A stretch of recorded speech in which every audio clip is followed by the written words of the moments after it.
శ్రీశైలం ప్రాజెక్టులోకి వరద ఉధృతి క్రమక్రమంగా పెరుగుతోంది. దీంతో ప్రస్తుతం డ్యాం మొత్తం నిండుకుండలా కనిపిస్తోంది. దీంతో గేట్లు ఎత్తేందుకు అధికారులు రెడీ అయ్యారు. రేపు గంగమ్మ జలాలకు పూజలు చేసిన అనంతరం జలవనరుల శాఖ మంత్రి నిమ్మల రామానాయుడు ద్వారా గేట్లు ఎత్తి నీటిని దిగువకు విడుదల చేయనున్నారు.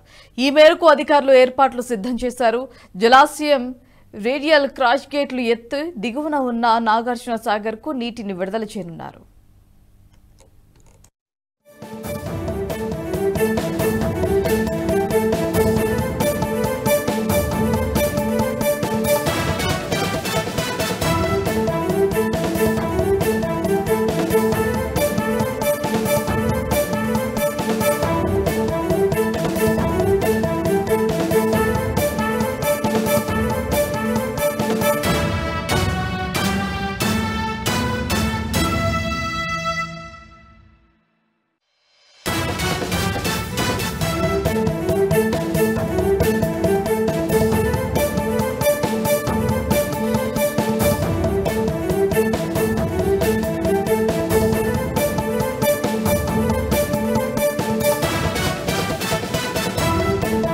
ఈ వీడియో మీకు నచ్చినట్టయితే లైక్ చేయండి, 10 మందికి షేర్ చేయండి. అలాగే కామెంట్ల రూపంలో మీ అభిప్రాయాలను మాతో పంచుకోండి. Nationalist hub group of channels ను సబ్స్క్రైబ్ చేసుకుని తెలుగునాట జాతీయవాద జర్నలిజాన్ని ప్రోత్సహించండి. ఈ వీడియో కింద ఉన్న బెల్ ఐకాన్ పై క్లిక్ చేయడం మర్చిపోవద్దు.